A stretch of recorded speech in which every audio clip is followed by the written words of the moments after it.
नमस्कार, सर्वांचे खूप खूप स्वागत आहे माझ्या यूट्यूब चॅनलवर। तुम्हा सर्वांचा आजचा दिवस खूप छान, सुखाचा, समाधानाचा आणि आनंदाचा जावो हीच देवासमोर प्रार्थना करून पुन्हा एका नवीन व्हिडिओला सुरुवात करते। सर्वप्रथम तुम्हाला श्रीकृष्ण जन्माष्टमीच्या खूप खूप शुभेच्छा। आज 15 ऑगस्ट, आज आहे वार शुक्रवार आणि आज आलेली आहे श्रीकृष्ण जन्माष्टमी। कृष्ण जन्माष्टमीला आपण गोकुळाष्टमी असे देखील म्हणत असतो। हा सण देशभरात अगदी उत्साहाने साजरा केला जातो। भगवान विष्णूंचा अवतार श्रीकृष्णाचे बाळरूप यांची पूजा केली जाते। दरवर्षी श्रावण महिन्यातील कृष्ण पक्षातील अष्टमी तिथीला गोकुळाष्टमी साजरी केली जाते। श्रीकृष्णांचा जन्म ज्या दिवशी झाला ती अष्टमी तिथी होती आणि मध्यरात्री जन्म झालेला आहे। रोहिणी नक्षत्रावर जन्म झालेला आहे। आपल्या हिंदू धर्मामध्ये भगवान श्रीकृष्णांची पूजा भगवान विष्णूंचा 8वा अवतार म्हणून केली जाते। जो व्यक्ती भगवान श्रीकृष्णांची भक्ती खऱ्या भावाने मनोभावे करत असतो त्यांना कायम भगवान विष्णूंचे आशीर्वाद प्राप्त होत असतात। असे केल्याने वैवाहिक जीवनात देखील आनंद टिकून राहतो आणि प्रत्येक कामामध्ये यश मिळायला सुरुवात होत असते। घरामध्ये सुख शांती नांदण्यासाठी, घरामध्ये सर्वांना सर्व कामामध्ये यश मिळण्यासाठी आणि श्रीकृष्णांचे आशीर्वाद लाभण्यासाठी प्रत्येकजण श्रीकृष्ण जन्माष्टमीला उपवास करून, विधिवत पूजा करून, भगवान श्रीकृष्णांना अभिषेक करून मनोभावे पूजा करत असतात।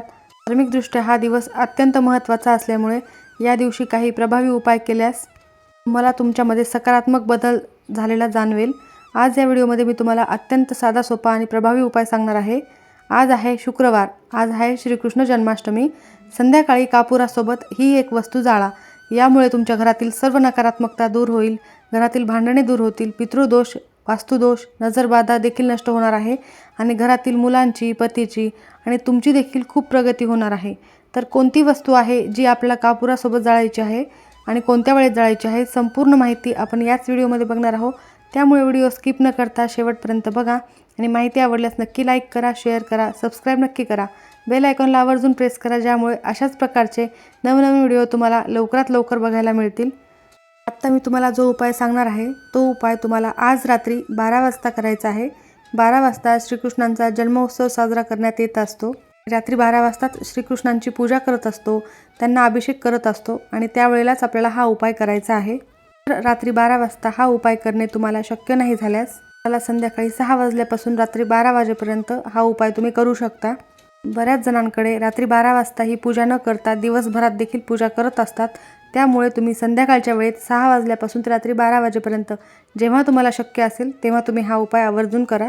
व्हिडिओमध्ये मी तुम्हाला जो उपाय सांगणार आहे तो उपाय शिवपुराणामध्ये सांगितला गेला आहे। तो उपाय श्रीकृष्ण जन्माष्टमीच्या दिवशी केला तर आपल्या घरातील अनेक अडचणी दूर होतील, आपल्या घरातील सर्व समस्या संपून जातील, नकारात्मकता देखील संपेल, खडलेली कामे मार्गी लागतील। याबरोबरच माता लक्ष्मी तुमच्या घरामध्ये कायम वास करेल। ज्या घरामध्ये माता लक्ष्मी वास करते त्या घरामध्ये कधीही अन्नधान्याची कमतरता भासत नाही। तुम्ही हा उपाय केला तर तुम्हाला कृष्ण जन्माष्टमीचे संपूर्ण फळ प्राप्ती होणार आहे। तुमच्या आयुष्यात काही संकटे असतील, अडचणी असतील, तुम्हाला मानसिक ताण असेल किंवा नजरबाधा किंवा घरामध्ये इडापिडा असेल, त्यामुळे सतत नकारात्मकता असेल, तर या सर्व समस्यांवर हा उपाय अत्यंत प्रभावी ठरणार आहे। या कृष्ण जन्माष्टमीच्या रात्रीला सिद्धरात्री असे म्हणले जाते, म्हणून या दिवशी आपण जे काही उपाय करतो त्याचे आपल्याला अनेक पटीने पुण्यफळ प्राप्त होते आणि सर्व उपाय हे सात्विक आहेत, त्यामुळे या उपायाने तुम्हाला लवकर प्रचिती येईल। त्याचप्रमाणे तुमच्या घरामध्ये एखादा शत्रू, तुमच्या आजूबाजूला एखादा शत्रू आहे, शत्रू हा गुपित आहे किंवा त्याचं नाव तुम्हाला माहीत असेल आणि अशा शत्रू त्रासापासून मुक्तता मिळण्यासाठी आपल्याला हा उपाय करणे खूप महत्त्वाचे ठरेल। कारण असे शत्रू आपल्या तोंडावर तर गोड बोलतात पण माघारी आपल्याविषयी वाईट विचार करत असतात। तर त्यांच्या वाईट विचारांचा आपल्यावर परिणाम होऊ नये आणि आपल्याला घरामध्ये सुखशांती लाभावी त्यासाठी हा उपाय करणे अत्यंत महत्त्वाचे आहे। हा उपाय करण्यासाठी तुम्हाला तुमच्या देवघरातील दिवा प्रज्वलित करून घ्यायचा आहे। घरातील वातावरण प्रसन्न झाल्यानंतर हा उपाय तुम्हाला करायचा आहे। यासाठी तुम्हाला एक मातीची पंती घ्यायची आहे किंवा एक प्लेट घ्यायची आहे किंवा कापूर जाळण्याचं भांडं असेल तर ते घ्यायचं आहे। त्यामध्ये तुम्हाला मूठभर तांदूळ ठेवायचे आहेत आणि त्या तांदूळावर तुम्हाला 3 भीमसेनी कापुराच्या वड्या ठेवायच्या आहेत। भीमसेनी कापूर नसेल तर तुम्ही साधा कापूर देखील ठेवू शकता। घरामध्ये कापूर जाळण्याचे अत्यंत महत्त्व आहे। घरातील सर्व नकारात्मकता दूर करण्यासाठी आणि माता लक्ष्मीला कायम आपल्या घरामध्ये प्रसन्न करून घेण्यासाठी कापूर हा अत्यंत प्रभावी उपाय आहे। तुम्ही दररोज घरामध्ये 1 कापराची वडी आवर्जून जाळावी। रोज कापूर जाळावाच, पण त्यासाठी तुम्ही आज एक महत्त्वाचा हा उपाय करायचा आहे। कापरासोबत आपल्याला ही एक गोष्ट जाळायची आहे। तर कापूर घ्यायचा आहे, कापरावर तुम्हाला 5 अखंड फुलांच्या लवंगा ठेवायच्या आहेत. कुठेही तुटलेल्या फुटलेल्या लवंगा आपल्याला या ठिकाणी घ्यायच्या नाही आहेत. त्यानंतर तुम्हाला 3 हिरवी वेलची घ्यायची आहेत आणि हातामध्ये थोडेसे काळे तीळ घ्यायचे आहेत. हे काळे तीळ आपल्या घरातील प्रत्येक व्यक्तीवरून डोक्यापासून ते पायापर्यंत असे 7 वेळा उतरवून घ्यायचे आहेत. आणि आपल्या मुख्य प्रवेशद्वारावरून देखील हे काळे तीळ उतरवून घ्यायचे आहेत. 7 वेळा उतरवून घ्यायचे आहेत आणि हे तीळ आपल्याला त्या कापुराच्या वडीवर टाकून द्यायचे आहेत. चिमूटभरच काळे तीळ घ्यायचे आहेत. प्रत्येकांसाठी वेगवेगळे तीळ घेण्याची गरज नाही आहे. एक चिमूटभर काळे तीळ घेऊन तुमच्या घरातील सर्व सदस्यांच्या अंगावरून तेच 7 वेळा उतरवून टाकून द्यायचे आहेत. या दिवशी तिळाला खूप जास्त महत्त्व आहे. तिळाची उत्पत्ती ही भगवान विष्णूंनीच केली होती. तीळ हे दारिद्र्यनाशक मानले जातात. त्यानंतर हे सर्व साहित्य देवघरासमोर ठेवूनच आपल्याला प्रज्वलित करायचं आहे. किंवा तुम्ही जिथे श्रीकृष्णांची पूजा केलेली आहे तिथे ह्या प्लेटमध्ये किंवा पंतीमध्ये किंवा कापुराच्या भांड्यामध्ये हा कापूर प्रज्वलित करायचा आहे.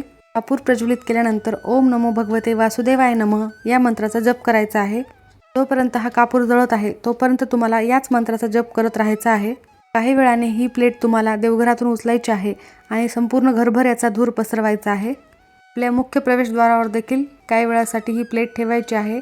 पुन्हा थोड्या वेळाने ती घरात आणायची आहे. जोपर्यंत कापूर जळत आहे तोपर्यंत त्याच मंत्राचा जप करत राहायचा आहे.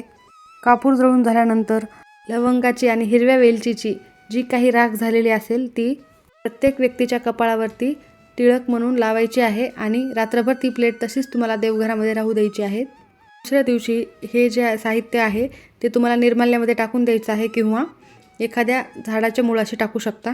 तर अशा पद्धतीने हा एक छोटासा उपाय तुम्हाला आवर्जून आजच्या दिवशी संध्याकाळी करायचा आहे. त्यासोबतच तसेच तुम्हाला माता लक्ष्मीचा आणि भगवान विष्णूंचा आशीर्वाद तुमच्यावर कायम ठेवायचा असेल, तुमच्या वैवाहिक जीवनात कटुता असेल, त्यामध्ये सुधारणा हवी असेल, तुमच्या आयुष्यात तुम्हाला प्रगती करायची असेल तर आज कृष्ण जन्माष्टमीच्या दिवशी मंदिरात किंवा घरी खऱ्या मनाने 2 केळीचे रोपं लावावेत. केळीचे रोप लावल्याने आपल्याला प्रत्येक गोष्टीमध्ये यश मिळायला सुरुवात होते. जर तुम्हाला केळीचे रोपं लावणे शक्य नाही झाल्यास केळीच्या झाडाला हळदी मिश्रित पाणी अर्पण करा. त्या झाडाच्या मुळाला तुम्हाला चणा डाळ आणि गूळ अर्पण करायचा आहे. पण या झाडामध्ये साक्षात भगवान विष्णू आणि माता लक्ष्मी वास करत असतात. या झाडाची पूजा केल्याने आपल्या आयुष्यात अपार प्रगती होत असते. आर्थिक समस्या देखील दूर होतात. तसेच भरपूर दिवसापासून तुमचं एखादं काम रखडलेलं असेल, खूप प्रयत्न करूनही पूर्ण होत नसेल तर आजच्या दिवशी तुम्हाला एक मंत्र म्हणायचा आहे. तो मंत्र आहे हं कृष्णाय स्वाहा. हा मंत्र दिवसभर जप करायचा आहे. त्यामुळे नक्कीच भगवान श्रीकृष्ण तुमच्यावर प्रसन्न होतील आणि तुमची कामे मार्गी लागतील. तसेच जर तुमच्याकडे पैसा येत असेल परंतु तो तुमच्या घरामध्ये टिकत नसेल, काही ना काही कारणाने पैसा खर्च होत असेल, तर तुम्हाला आयुष्यात कर्ज, आर्थिक समस्यांना सामोरे जावं लागत असेल तर आज श्रीकृष्ण जन्माष्टमीच्या दिवशी रात्री 12 वाजता लाल रंगाचे कपडे परिधान करून तुमच्या देवघरासमोर तुम्हाला बसायचे आहे. त्यानंतर तुम्हाला 10 कवड्या घ्यायच्या आहेत. कवड्या ह्या माता लक्ष्मीला अतिशय प्रिय असतात. 10 कवड्या तुम्हाला सिंदुराने म्हणजेच कुंकवाने लाल करून घ्यायच्या आहेत. नंतर या कवड्या एका प्लेटमध्ये ठेवायच्या आहेत आणि देवी लक्ष्मीसमोर तुम्हाला दिवा लावायचा आहे आणि तेलाचा दिवा लावायचा आहे आणि तिथेच बसून तुम्हाला 16 वेळा कमलात्मक मंत्राचा जप करायचा आहे. कमलात्मक मंत्र तुम्हाला स्क्रीनवर दिलेला आहे, तुम्ही बघू शकता. त्यानंतर तुम्हाला श्रीकृष्णाची आरती करायची आहे आणि या कवड्या तुम्हाला लाल रंगाच्या कपड्यामध्ये बांधायच्या आहेत. ते तुम्ही पैसे ठेवता त्या ठिकाणी तिजोरीमध्ये तुम्हाला ह्या कवड्या ठेवायच्या आहेत. त्यामुळे तुमच्या घरामध्ये लक्ष्मी कायम वास करेल, तुमची आर्थिक स्थिती सुधारेल. हा उपाय खूप प्रभावी आणि 100% सात्विक उपाय आहे. आवर्जून करा. तसेच तुमच्या कुटुंबावर सतत संकट येत असतील, कुटुंबाची प्रगती होत नसेल, आजारपण असेल किंवा तुम्हाला नजरबाधा, नजर दोष लागलेला असेल तर तुम्हाला आजच्या दिवशी एक सुपारी घ्यायची आहे. श्रीकृष्णांच्या समोर ही सुपारी ठेवायची आहे. विधिवत पूजा करून घ्यायची आहे. पूजा करून झाल्यानंतर एका लाल रंगाच्या कपड्यामध्ये ही सुपारी बांधून तुम्हाला मुख्य प्रवेशद्वाराच्या वरती लावायची आहे. तेव्हा आपण पवित्र दिवशी या सुपारीचा उपाय करत असतो तर आपल्या आयुष्यातील सर्व अडथळे, संकटे दूर होतात. नजरदोष, पितृदोष देखील दूर होत असतो. त्याचबरोबर तुमच्या मुलांची अभ्यासात प्रगती होत नसेल, जो काही अभ्यास करतात तो लक्षात राहत नसेल तर मला आज एक मोरपीस घ्यायचा आहे आणि तो मोरपीस मुलांच्या पुस्तकामध्ये ठेवायचा आहे. स्वतः हा चमत्कार बघू शकतात. मुलाच्या अभ्यासासंबंधित सर्व समस्या दूर होतील. मुलांची दिवसेंदिवस भरभरून प्रगती होत राहील. त्याचबरोबर आज संध्याकाळी तुम्हाला देवघरामध्ये एक दिवा लावायचा आहे किंवा जिथे तुम्ही श्रीकृष्णांची पूजा केलेली आहे तिथे एक दिवा लावायचा आहे. त्या दिव्याखाली तुम्हाला मूठभर मुगाची डाळ ठेवायची आहे. मुगाची डाळ ही पिवळी असते आणि पिवळा रंग हा श्रीकृष्णांना अतिशय प्रिय आहे, म्हणून हा उपाय तुम्ही आवर्जून करावा. तर आपण पिवळ्या रंगाचे असे आसन देऊन जर दिवा लावला तर आपल्या घरामध्ये सोन्यासारखे दिवस येतात. साक्षात माता लक्ष्मी प्रसन्न होत असते. दुसऱ्या दिवशी ही मूग डाळ तुम्ही पक्ष्यांना खाऊ घालायची आहे. तर अशा पद्धतीनं हे सात्विक उपाय तुम्ही नक्की आजच्या दिवशी करा. सर्वांचे खूप खूप धन्यवाद.